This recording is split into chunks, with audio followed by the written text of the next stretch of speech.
الله الرحمن الرحيم. الحمد لله رب العالمين. اللهم صل وسلم وبارك على محمد وعلى آل محمد. اللهم انفعنا بما علمتنا وعلمنا ما ينفعنا وزدنا علما وبارك لنا في علمنا.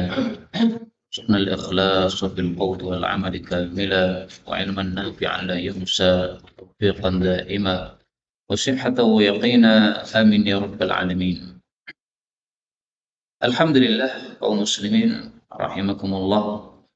Kita lanjutkan pengajian tafsir Al-Quran, satu hari satu halaman. Kita sampai pada halaman 554 surah Al-Jumu'ah ayat 9 sampai dengan surah Al-Munafiqun ayat 4 insyaallah ta'ala. أعوذ بالله السميع العليم من الشيطان الرجيم من همزه ونفخه ونفثه. يا أيها الذين آمنوا إذا نودي للصلاة من يوم الجمعة فاسعوا إلى ذكر الله وذروا البيع ذلكم خير لكم إن كنتم تعلمون. فإذا قضيت الصلاة فانتشروا في الأرض وابتغوا من فضل الله واذكروا الله كثيرا لعلكم تفلحون. وإذا رأوا تجارة أو لهوا انفضوا إليها وتركوك قائما قل ما عند الله خير من اللهو ومن التجارة والله خير الرازقين. بسم الله الرحمن الرحيم. إذا جاءك المنافقون قالوا نشهد إنك لرسول الله والله يعلم إنك لرسوله والله يشهد إن المنافقين لكاذبون. اتخذوا أيمانهم جنة فصدوا عن سبيل الله إنهم ساء ما كانوا يعملون. ذلك بأنهم آمنوا ثم كفروا فطبع على قلوبهم فهم لا يفقهون. وإذا رأيتهم تعجبك أجسامهم وإن يقولوا تسمع لقولهم كأنهم خشب مسندة يحسبون كل صيحة عليهم هم العدو فاحذرهم قاتلهم الله أن يؤفكون. Alhamdulillah Rabbil Alamin. Allahumma arhamna bil Qur'ani amin. Pada ayat-ayat yang kita baca ini ada beberapa kata yang bisa dibaca dengan dua bacaan. Yang pertama pada surah Al-Jumu'ah ayat 11. Di sini ada wawu ketemu wawu, minal lahwi wa. Nah, maka boleh dibaca idgham. Minal lahw wa minat tijarah. Idgham. Kemudian pada surah Al-Munafiqun ayat yang keempat kita temukan khusyubun. Nah, ini shinnya boleh disukun menjadi khushbun. Kemudian yahsabun, ini sinnya boleh dikasrah menjadi yahsibun. Demikian juga di sini ada idgham, yaitu Allah Subhanahu wa taala mengatakan pada ayat yang ketiga fatubi'a ala, ain ketemu ain. Fatubi'a ala. Ini semuanya qiraah mutawatirah yang sumbernya dari Rasulullah sallallahu alaihi wasallam. Adapun tafsirnya secara ringkas, maka Allah Subhanahu wa taala mengatakan pada surah Al-Jumu'ah ayat yang ke-9. Ya ayyuhalladzina amanu, wahai orang-orang yang beriman. Idza apabila nudiya telah diserukan, maksudnya adzan, lis-salati untuk salat di yaumil jum'ah di hari Jumat. Fas'au maka bergegaslah ila dzikrillah menuju kepada zikrullah yaitu khutbah Jumat. Wadharu dan tinggalkanlah al-bai'a jual beli. Dzalikum hal itu adalah khairul lakum lebih baik bagi kalian in kuntum jika adalah kalian ta'lamun mengetahui. Kaum muslimin rahimani wa rahimakumullah, ayat ini menunjukkan wajibnya menghadiri salat apa? Jumat. Dan hukum menghadiri sholat Jumat adalah fardu ain, bukan fardu kifayah. Artinya setiap umat Islam wajib datang ke Jumatan. Tapi nanti akan kita jelaskan, ada beberapa orang yang tidak wajib Jumatan, baik itu berdasarkan hadis maupun berdasarkan kesepakatan para ulama. Hukum asalnya semua umat Islam wajib Jumatan. Kita ambil beberapa faedah dari ayat ini. Faedah yang pertama, Allah mengatakan ya ayyuhalladzina amanu, wahai orang-orang yang beriman, seperti biasa kata Ibnu Mas'ud, kalau mendengar kata ini hendaklah kita pasang telinga. Karena pasti ada kebaikan besar akan diperintahkan oleh Allah atau ada keburukan besar akan dilarang oleh Allah. Nah, ini termasuk kebaikan besar yang diperintahkan oleh Allah, yaitu menghadiri Jumatan. Faedah kedua, ya ayyuhalladzina amanu, wahai orang-orang yang beriman. Yang dimaksud orang-orang beriman yang disebutkan pada ayat ini adalah orang-orang beriman yang wajib Jumatan. Adapun yang tidak wajib Jumatan, maka tidak termasuk yang dipanggil oleh Allah, sehingga tidak terkena hukum-hukum ayat ini. Nah, siapa saja yang tidak termasuk wajib Jumatan? Mari kita lihat sabda Rasulullah sallallahu alaihi wasallam. Hadis diriwayatkan dalam kitab Sunan, haqqun wajibun. Rasulullah bersabda, al-jumu'atu haqqun wajibun. Jumatan adalah suatu hak yang wajib ala kulli muslimin, atas setiap orang muslim, fi jamaah, untuk berjamaah, illa arba'ah, kecuali 4 orang. Satu, abdan, mamlukan, budak. Yang kedua, awimra'atan, wanita. Yang ketiga, awsobiyan, anak kecil yang belum balik. Yang keempat, awmaritan, atau orang yang sakit. Hadis riwayat Abu Dawud, derajatnya kata Syekh Albani sahih. Saya jujur, derajatnya diperselisihkan ulama. Tapi meskipun demikian, isinya sahih. Kalau budak, kenapa tidak wajib Jumatan? Budak tidak memiliki dirinya sendiri. Dirinya dimiliki oleh majikannya. Otomatis kalau mau Jumatan, wajib izin kepada majikannya. Majikannya mengizinkan, ya datang Jumatan. Kalau tidak diizinkan, ya berarti nggak wajib datang. Wanita disepakati oleh para ulama tidak wajib Jumatan. Maka anggaplah hadis ini dhaif, anggaplah. Tapi saya mengikuti yang mensahihkan. Anggaplah hadis ini dhaif, tetap ini bisa diterima isinya. Karena sepakat para ulama, wanita tidak wajib Jumatan. Maka ibu-ibu seandainya tidak Jumatan, tidak ada masalah. Tapi sholatnya di rumah jadi 4 rakaat, yaitu seperti sholat zuhur. Sebagaimana kesepakatan para ulama. Kemudian anak kecil tentu sajalah, ya. Karena anak kecil belum mukallaf. Orang sakit tentu saja. Karena dalam hal-hal yang lain orang sakit juga diberi kekhususan oleh Allah Subhanahu wa taala, keringanan. Bahkan kata Ibnu Katsir di dalam kitab tafsirnya, wa kadzalika qayyimul marid. Demikian juga orang yang merawat orang sakit. Yang tidak bisa orang sakit ini ditinggalkan. Maka boleh dia merawat dan tidak menghadiri Jumatan.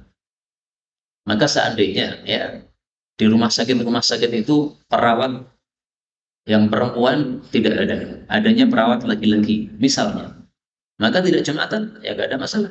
Oh, memang ada uzur merawat orang-orang sakit. Tapi kalau bisa, ketika Jumatan itu yang tidak datang ke Jumatan adalah perawat-perawat wanita, yang laki-laki silahkan datang ke Jumatan. Nah, kalau bisa diatur begitu, hendaklah diatur seperti itu. Faedah berikutnya, di sini Allah sebutkan 3, nudiya, diseru. Berarti adzan.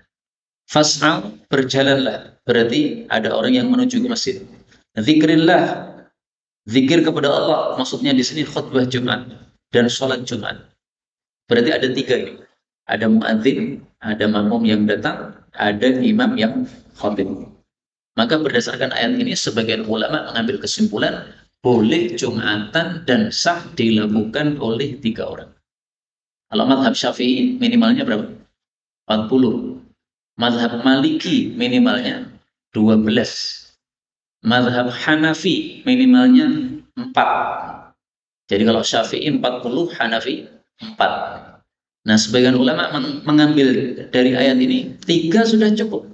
Kenapa Allah sebutkan yang menyerukan adzan, berarti muadzin. Allah sebutkan yang harus datang, berarti makmum. Allah sebutkan yang mengingatkan kepada Allah. Khutbah Jumat berarti khatib. 3 udah cukup. Bahkan sebagian ulama berpendapat 2 pun cukup. Kenapa? Karena sholat Jumat termasuk sholat jamaah, dan sholat jamaah 2 orang sudah sah. Tapi kalau saya cocoknya pendapat yang ketiga tadi berdasarkan ayat ini, wallahu a'lam bishawab. Adapun mazhab Syafi'i yang mengatakan wajib 40 orang, itu kalau kita lihat hadisnya di dalam Bulughul Maram, itu hadisnya tidak sahih dari Nabi sallallahu alaihi wasallam. Minas sunnah atau madhatis sunnah fi kulli arba'in. Dalam kitab Bulughul Maram, madhatis sunnah telah lewat sunnah Nabi sallallahu alaihi wasallam, anna fi kulli arba'ina fasa'idan, bahwasanya 40 orang atau lebih Jumatan, ada Jumatan. Berarti kalau kurang dari 40 tidak ada Jumatan. Ini hadis riwayat Daruqutni, tapi sanadnya dhaif. Bahkan di sini Syekh Zuhairi mengatakan hadis ini maudhu, palsu. Wallahu a'lam bishawab. Maka insyaallah kurang dari 40 tidak ada masalah. Kemudian Allah Subhanahu wa taala mengatakan di sini, kalau sudah dikumandangkan adzan Jumat, bergegaslah menuju zikrullah. Perhatikan kata-kata fas'al, bergegaslah. Bergegas di sini bukan berarti berjalan cepat, itu bukan. Karena ada aturan dari Nabi, kalau menuju sholat hendaklah secara tenang. Alaikum bis-sakinati wal waqari. Idza ataitumus shalah, kalau kalian mendatangi salat termasuk Jumatan, fa'alaikum bis-sakinah, hendaklah tenang. Wala ta'tuha wa antum tas'aun, jangan mendatangi salat dengan berjalan cepat. Hadis muttafaqun alaih. Nah, maka para ulama tafsir mengatakan fasra'u di sini, bergegaslah di sini bukan berarti bergegas mencepatkan perjalanan, bukan. Tapi maksudnya adalah bersegera untuk memperhatikan adzan tersebut. Jadi mementing-mentingkan, jangan menunda-nunda. Begitu sudah Allahu Akbar, semua amal tinggalkan. Orang punya toko, tokonya tutup, jangan dilanjutkan. Orang lagi menulis kitab misalnya, mendengar Allah Akbar, tinggalkan. Wajib sudah. Bahkan di sini Allah katakan wadharul bai', tinggalkan jual beli. Sehingga berdasarkan ayat ini para ulama sepakat tidak ada perselisihan bahwa jual beli ketika sudah adzan Jumat hukumnya adalah haram. Kenapa? Dilarang oleh Allah Subhanahu wa taala. Nah, sekarang yang dimaksud adzan Jumat ini adzan yang keberapa ini? Karena mazhab Syafi'i adzan Jumatnya 2 kali. Ketika menjelang masuk Jumatan, adzan. Habis itu salat 2 rakaat, sunnah kan? Kemudian setelah itu baru naik mimbar khatibnya, baru kemudian adzan lagi. Nah, adzan yang dimaksud yang mana ini? Yang dimaksud adalah adzan yang kedua. Karena adzan yang pertama itu hanya merupakan tambahan dari Sayyidina Utsman, bukan merupakan dari ajaran Nabi sallallahu alaihi wasallam. Dan itu pun Sayyidina Utsman adzannya bukan dalam rangka menunjukkan ini sudah masuk waktu, bukan. Tapi maksudnya adalah untuk menunjukkan persiapan. Makanya adzannya di masa Sayyidina Utsman, adzan yang pertama untuk Jumatan, itu bukan di masjid. Tapi di tempat namanya Zawra. Zawra itu adalah satu bangunan paling tinggi di atas kota Madinah. Jadi kira-kira misalnya kalau di Solo ya di Paragon, member naik di atas sana, artinya mengumandangkan adzan 11:30 misalnya. Maksudnya apa? Supaya orang-orang pasar itu pada persiapan. Nah, begitu mereka sudah meninggalkan pasar, sudah masuk masjid semuanya, imamnya naik mimbar pada jamnya, jam 12 kurang 10 kalau sekarang. Nah, baru kemudian adzan Jumat tepat waktu masuk mancing zuhurnya itu, mancing Jumatannya. Maka itulah yang dimaksud dengan adzan di sini, yaitu adzan yang kedua, bukan adzan yang pertama, karena adzan pertama hanya merupakan tambahan saja. Kemudian kalau jual beli dilarang pada waktu sudah adzan, maka kalau seandainya nekat dilakukan, apakah jual belinya sah atau tidak? Di sini terjadi perselisihan pendapat para ulama. Tapi saya tuliskan di sini satu kaidah yang mengatakan an-nahyu yufidul fasad. An-nahyu, larangan itu yufidul fasad, menunjukkan rusaknya sesuatu yang dilarang tadi. Artinya kalau dilarang jual beli ketika Jumatan, ketika adzan Jumat, maka kalau nikah dilakukan jual belinya rusak. Rusak artinya tidak sah. Dia seorang beli mobil misalnya, ya harganya berapa? 100 juta, dibayar 100 juta. Padahal sudah adzan Jumat, itu nggak sah jual beli. Kalau nggak sah, efeknya gimana? Ya berarti kamu memakai bukan milik kamu. Ini mobil bukan milik kamu. Kalau kamu belum beli, berarti sudah dibayar, itu nggak sah jual beli. Karena itu bahaya masalah ini ya. Betul-betul tidak boleh dilakukan. Nah, kata-kata ini, dzarul bai', tinggalkan jual beli, ini tentu saja berlakunya untuk yang wajib Jumatan tadi. Yang tidak wajib Jumatan, nggak kena hukum. Perempuan nggak kena hukum. Budak nggak kena hukum. Orang sakit yang tidak bisa datang Jumatan, nggak kena hukum. Maka kalau dia sakit kemudian di rumah, sementara dia onlinean jual beli, nggak ada masalah. Karena memang apa? Tidak diwajibkan untuk Jumatan, tidak dilarang untuk jual beli tersebut. Demikian dijelaskan oleh para ulama rahimahullah ta'ala. Kemudian Allah tegaskan bahwa itu lebih baik daripada tidak melakukan hal tersebut. Artinya kita datang Jumatan lebih baik daripada kita tidak melakukannya. Kemudian Allah mengatakan faida, maka apabila qudiyat, telah diselesaikan as-salatu, salat itu yaitu salat Jumat, fantashiru, maka bertebarlah kalian fil ardi, di bumi, wabtaghu, dan carilah min fadlillah, dari karunia Allah Subhanahu wa taala. Wadhkurullaha, dan zikirlah kepada Allah katsiran, dengan banyak, la'allakum, supaya kalian itu tuflihun, beruntung. Jadi larangan jual beli tadi ini hanya berlaku sampai selesainya Jumatan. Dan Jumatan itu mengandung dua unsur. Pertama adalah khutbah Jumat, yang kedua adalah salat Jumat. Maka kalau belum selesai khutbah, belum selesai salat, belum boleh jual beli. Menunggu jual belinya itu setelah salat Jumat selesai. Karena di sini Allah katakan fa idza qudiyat, kalau sudah diselesaikan, berarti kalau belum diselesaikan berarti belum boleh jual beli. Nah, sekarang di sini Allah perintahkan, kalau sudah selesai Jumatan, bertebarlah di muka bumi dan carilah karunia Allah. Alias berbisnis lagi silahkan, jual beli lagi silahkan. Diperintahkan oleh Allah untuk jual beli setelah Jumatan. Pertanyaannya, perintah ini wajib atau tidak? Nah, untuk menjawab ini ada kaidah, ya. Al-amr ba'dan nahyi lil ibahati.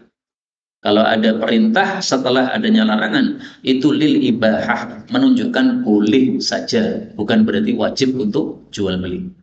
Karena itu habis Jumatan tidur nggak ada masalah.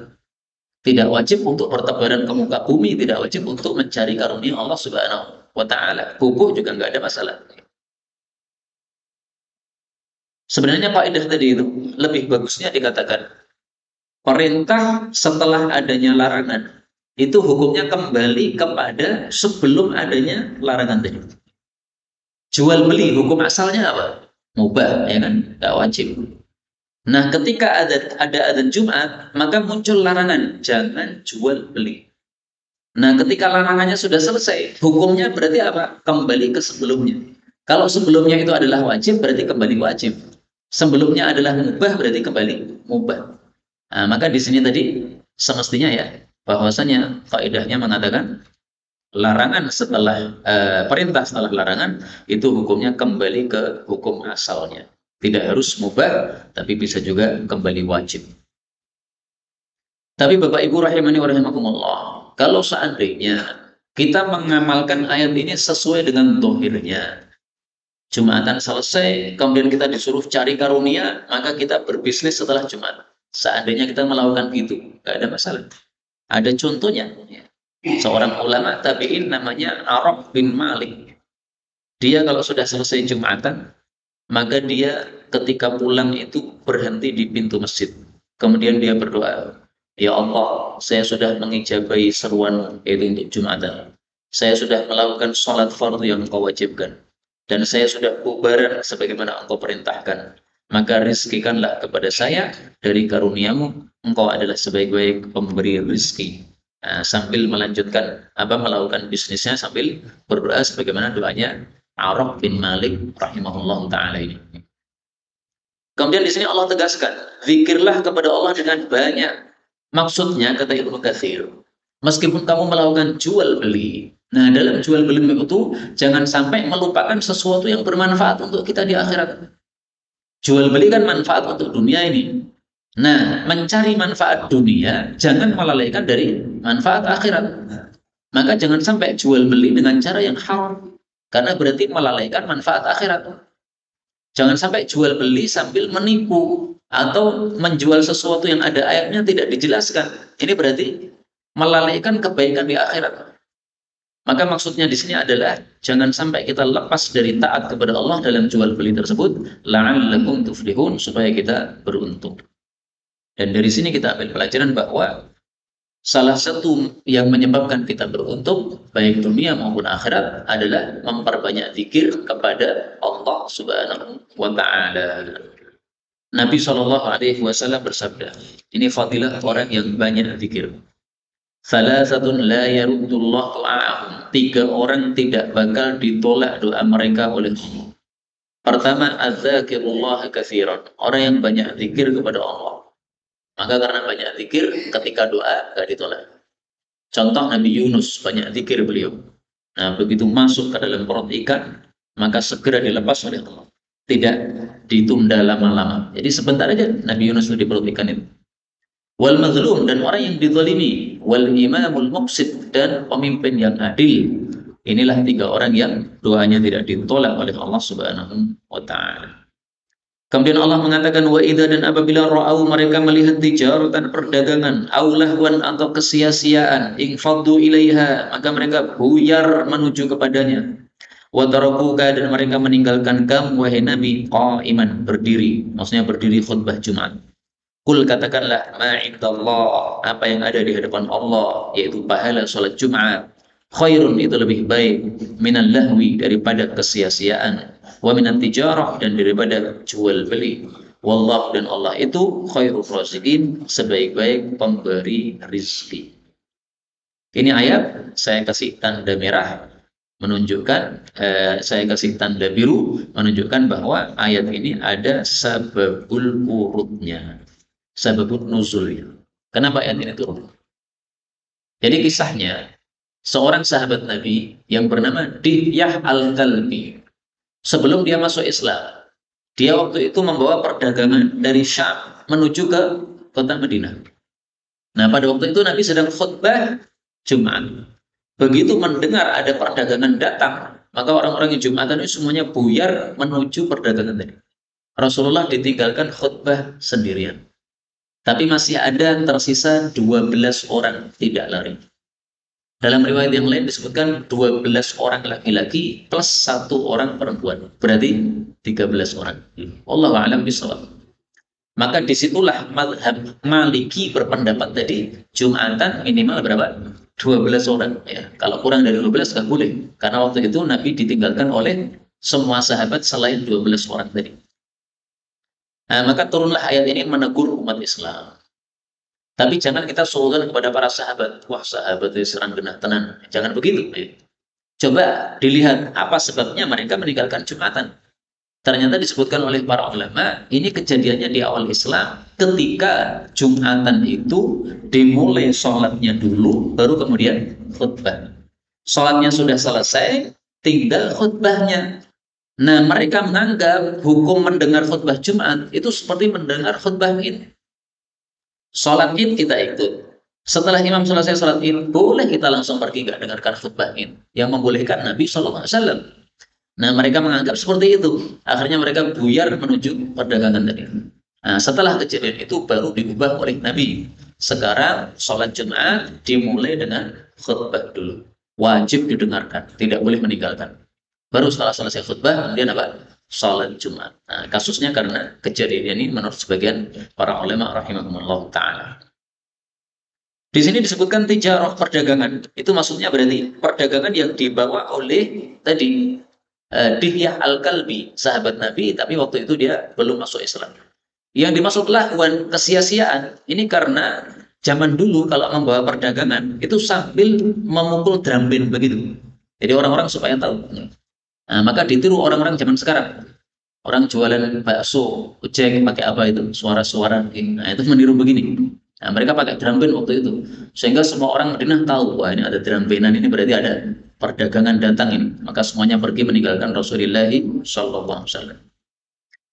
Kemudian dari ayat ini kita ambil beberapa faedah. Yang pertama, qaiman, berdiri. Ini menunjukkan bahwa khutbah Jumat harus dengan berdiri.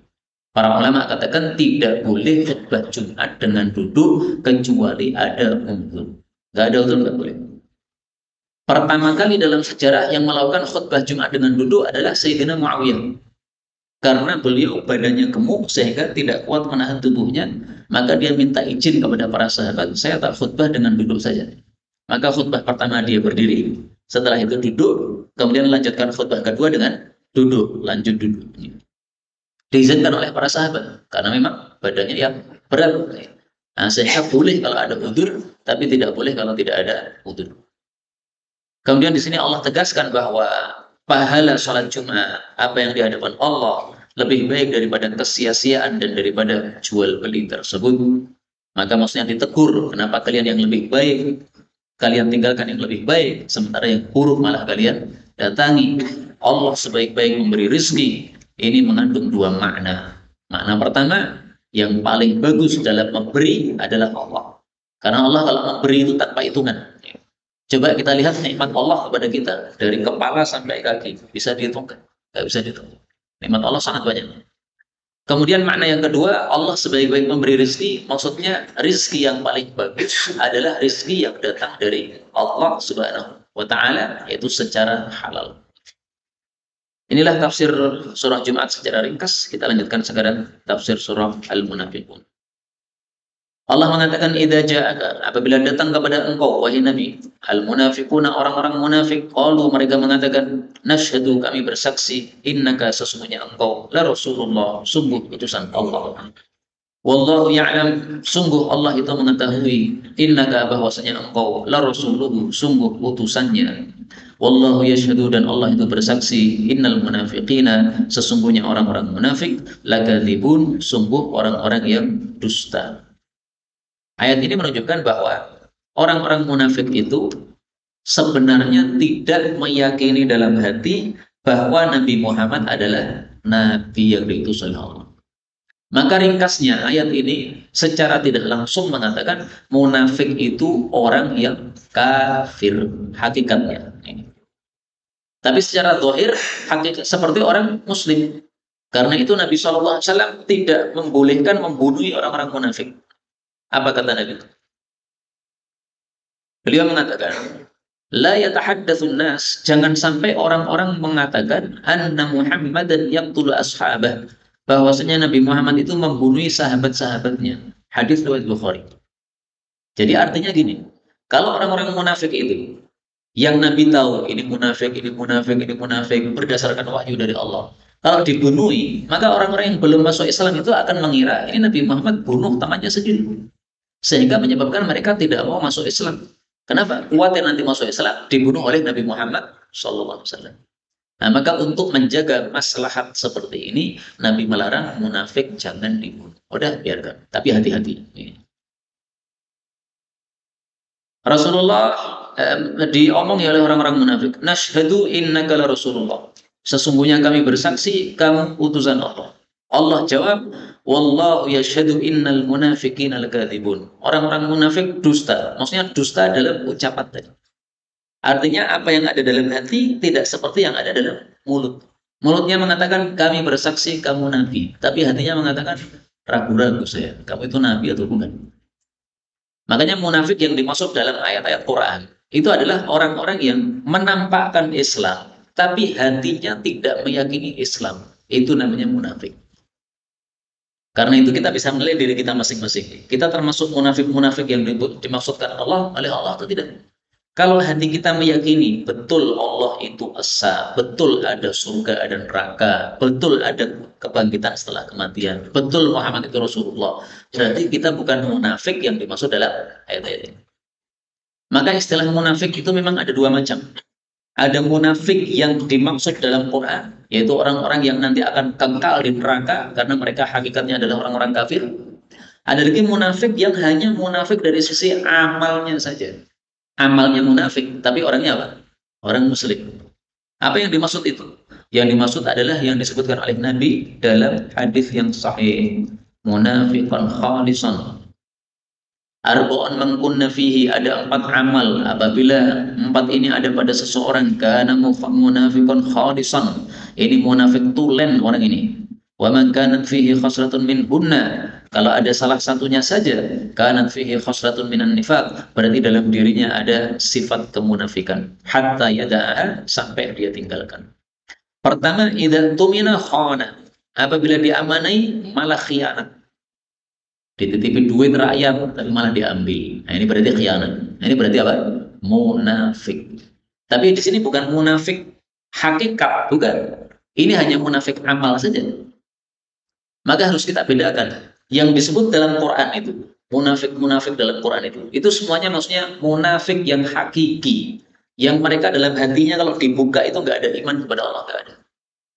Ditanya surga sama neraka, percaya nggak? Ragu-ragu, hatinya mengatakan ragu-ragu. Ditanya Muhammad itu nabi atau betul?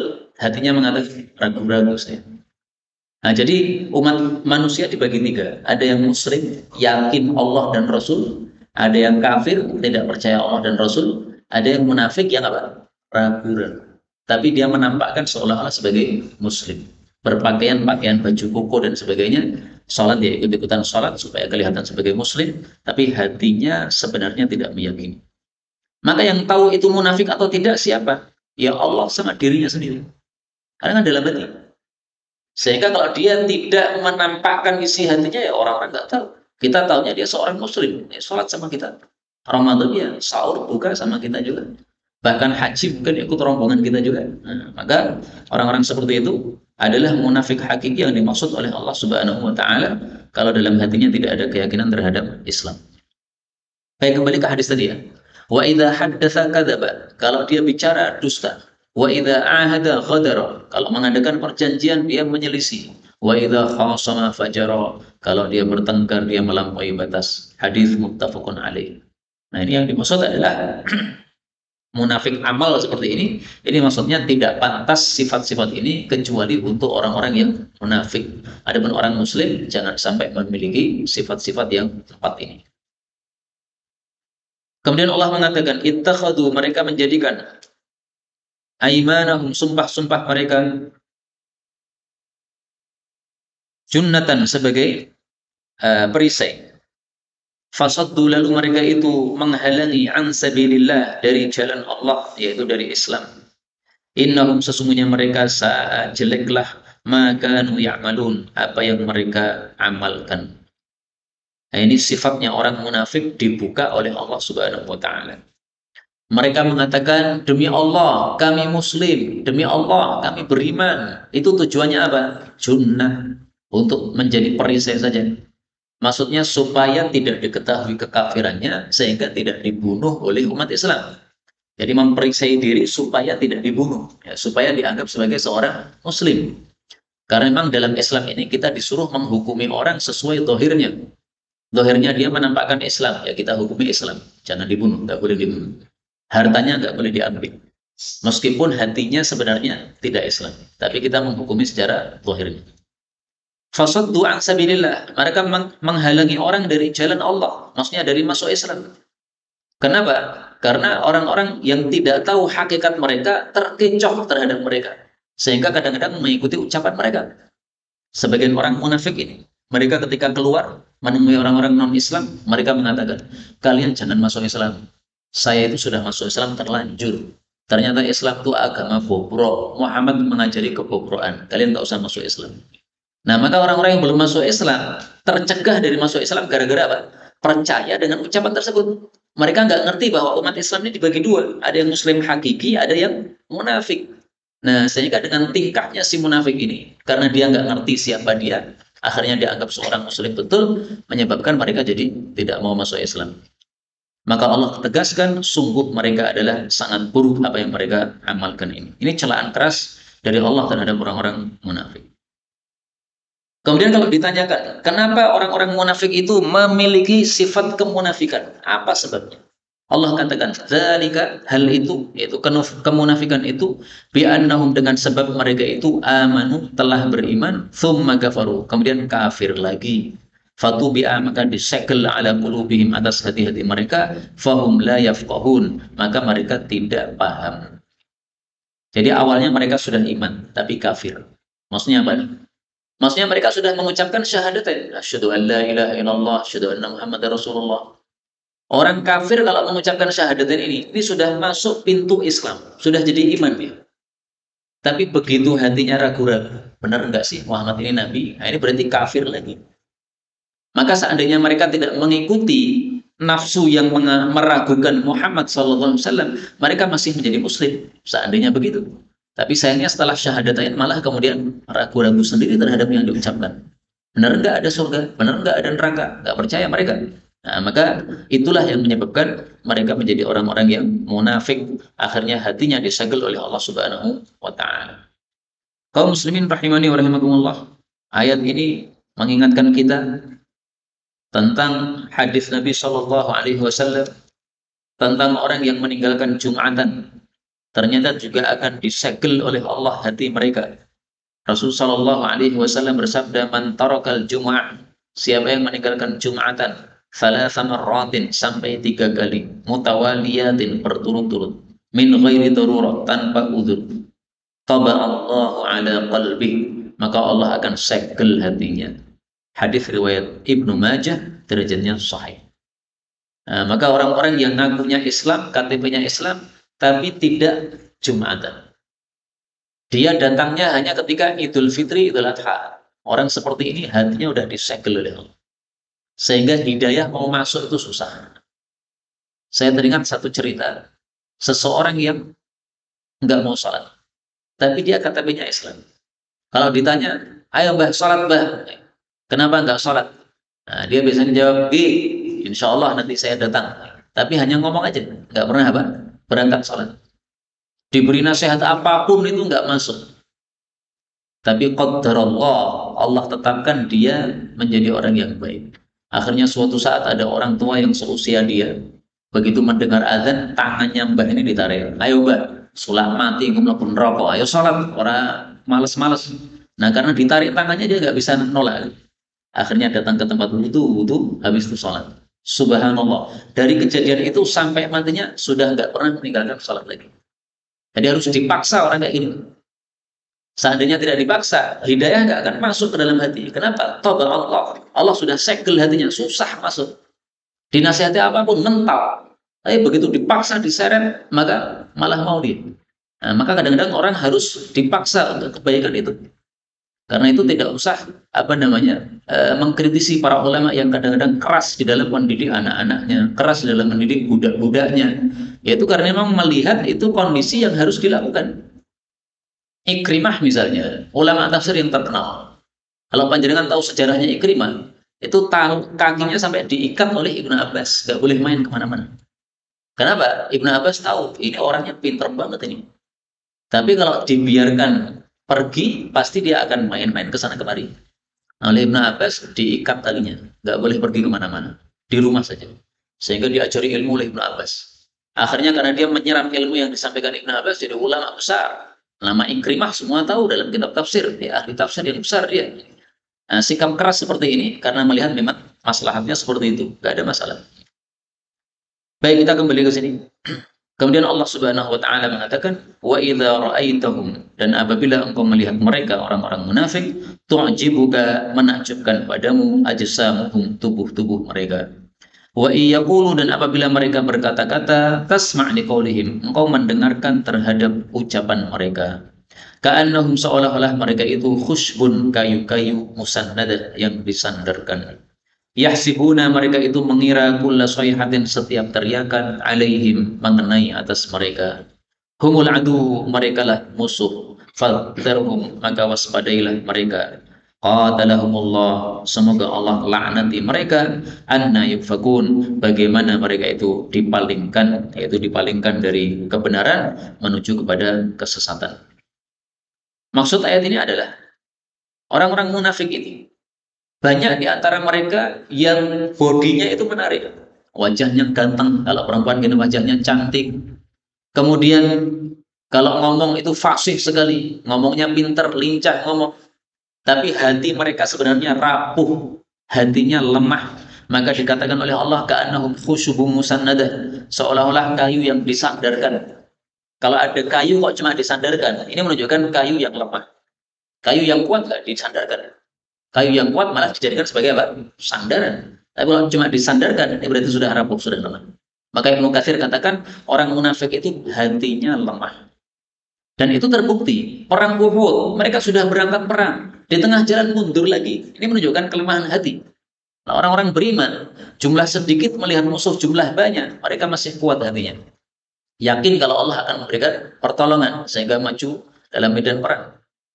Yahsabuna kulla sayhatin alaihim. Mereka mengira setiap teriakan mengenai mereka. Maksudnya, kalau ada perkara-perkara yang membuat takut, maka mereka meyakini bahwa itu akan menimpa mereka. Misalnya ada perang, mereka meyakini kita pasti kalah, nggak akan menang kita.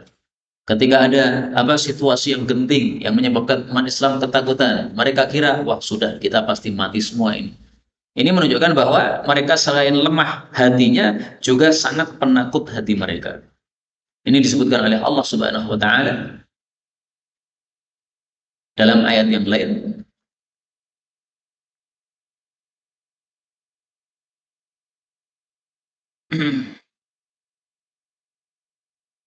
Kisahnya udah maju nih.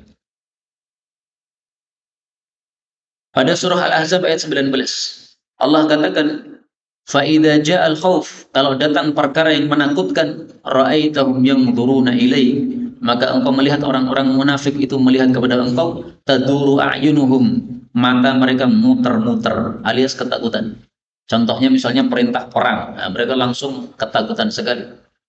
Tetapi ketika sudah selesai rasa takut tersebut, salakukum bi alsinatin hidatin asyihatan 'alal khair. Mereka akan kembali menyakiti umat Islam dengan lidah-lidah mereka. Karena itu di sini Allah katakan humul adu, mereka adalah musuh, maka waspadailah kepada mereka. Musuh umat Islam ada dua. Ada yang menampakkan permusuhannya, yaitu orang-orang kafir. Ada yang musuh dalam selimut, yaitu orang-orang munafik. Lebih bahaya mana? Musuh dalam selimut atau yang tampak? Tentu saja yang dalam selimut yang lebih berbahaya. Karena kalau yang tampak kita ngerti, berhadapan tuh tahu, oh ini musuh. Kalau yang musuh dalam selimut, kadang-kadang orang nggak ngerti ini siapa. Dia menyampaikan rahasia-rahasia kepadanya, ternyata dia adalah musuh. Mata-mata, ini bahaya sekali. Maka Allah katakan, fahdharhum, waspadai mereka. Dan ini mengingatkan kita surat Al-Baqarah ayat-ayat pertama. Allah bicara tentang orang-orang beriman, kemudian Allah bicara tentang orang-orang ahli kitab atau orang-orang kafir, kemudian Allah bicara tentang orang-orang munafik. Nah, ketika bicara orang munafik, ayatnya sangat banyak sekali menunjukkan bahayanya orang munafik ini. Inilah yang dapat kita pelajari, benarnya dari Allah Ta'ala. Mudah-mudahan semuanya kita dijaga dari kemunafikan sehingga mendapatkan husnul khatimah. Amin ya rabbal alamin. Walhamdulillahi rabbil alamin.